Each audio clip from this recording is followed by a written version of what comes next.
All right, today we're diving into a really powerful ancient story from the Srimad-Bhagavatam. It's this incredible allegory that uses the life of a king to basically give a profound diagnosis of the human condition. So let me just start by asking you this. What if you were a king, with all the freedom and power that comes with it, but you completely forgot who you were, and instead you ended up as a servant in some city you just stumbled into, thinking that was your whole world? Well, that's the exact predicament of our story's hero, King Puranjana. So let's meet this protagonist. His name is Puranjana, and get this, his name, according to the text, literally means one who enjoys in a body. He represents a soul, and he's just wandering, looking for the perfect place to fulfill all his desires. And one day, boom, he finds it. A magnificent city that seems absolutely perfect, constructed with everything he could possibly want. It's got high walls, beautiful gardens, and most importantly, 9 gates that open up to the whole world. He sees this place and just thinks, this is it. This is the place where I can finally be happy. But, it's never that simple, right?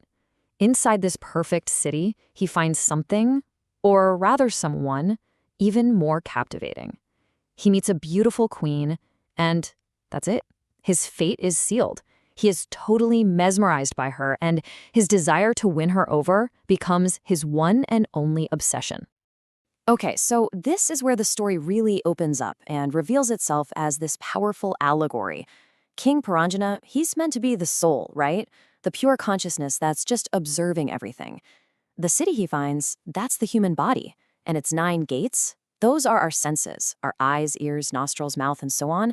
And that beautiful, captivating queen, well, she represents our material mind and intelligence, the part of us that processes the world and tells us what we want. And here's the crucial twist. The Soul King, Puranjana, becomes so infatuated with his queen, the mind, that he'll do absolutely anything she asks. If she wants to see something beautiful, he runs to the eye gates. If she wants to hear a nice song, he opens the ear gates. He completely forgets he's the king, the one in charge. Instead, he becomes her servant, just chasing one fleeting pleasure after another. This kind of lifestyle actually has a name in the Vedic texts, karma kandaya. It's basically the path of I do this so I can get that. It's a life focused on action for the sake of results. You work hard to get rich. You perform rituals to get a spot in heaven. It's all about seeking some kind of material reward. And for King Puranjana, this path just makes him more and more attached to the city and his queen until he's convinced that's the only reality there is. But here's the thing about a city built of matter. It can't last forever. While Puranjana is totally lost in his little world of enjoyment, external forces are gathering. An enemy he can't possibly defeat is on the march, and he has no idea. The attack unfolds in 3 stages, and it's pretty poetic, actually. First, an enemy king named Kondga, which means swiftly passing time, attacks with his 360 soldiers, representing the days of the year. They just relentlessly chip away at the city's strength. Then, the daughter of time, a fearsome woman named Jara, or old age, comes and lays siege, and the city's defenses start to crumble. And finally, a force called Praoara, which is like the fever of death, arrives and just burns the whole city to the ground. So Puranjana is forced to flee this burning city. But where does he even go? The text explains that because his mind, the queen, is this huge reservoir of desires, his attachment to her and her world just propels him forward. All those unfulfilled desires force him to find another city, another body, to continue the cycle. He's basically compelled to find a new home even as the old one is being destroyed around him. Okay, I know, that sounds pretty bleak, right? But hang on, because the same text that gives us the story of Puranjana also gives us a powerful contrast, a totally different path embodied by another royal figure, a young prince named Dhuva Maharaja. And when you put these two side by side, the 2 choices are laid bare. It's crystal clear. You've got King Puranjana, whose desire was all about material enjoyment. His action? He became a servant to his mind. And the outcome?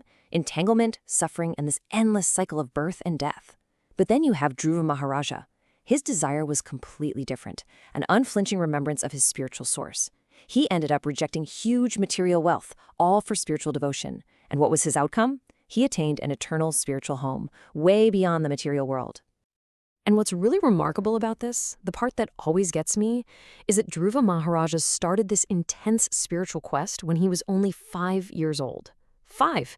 The text includes this detail to really drive home the point that the spiritual path isn't about your age or your circumstances.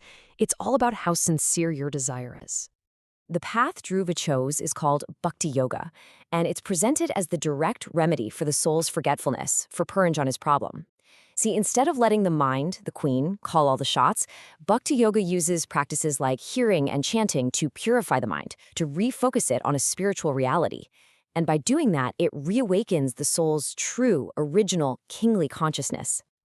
So what's the ultimate message here? What's the big takeaway from this really intricate allegory? Well, it's a call to action.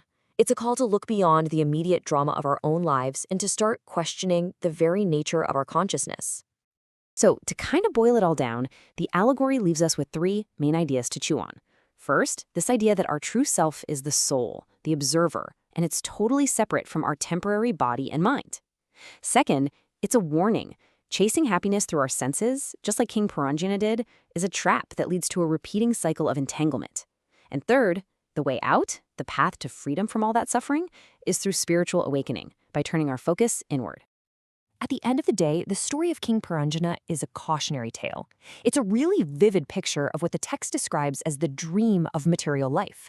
The whole point of the story is to act like an alarm clock, to urge the soul king inside all of us to wake up, remember who we really are, and go reclaim our lost kingdom. And so, this ancient allegory turns the mirror right back on us. It forces us to ask, in the story of my own life, am I the hero on a spiritual quest like Dhruva? Or am I the forgotten king, happily serving a captivating queen inside a city that is, little by little, quietly burning down? What story are you living?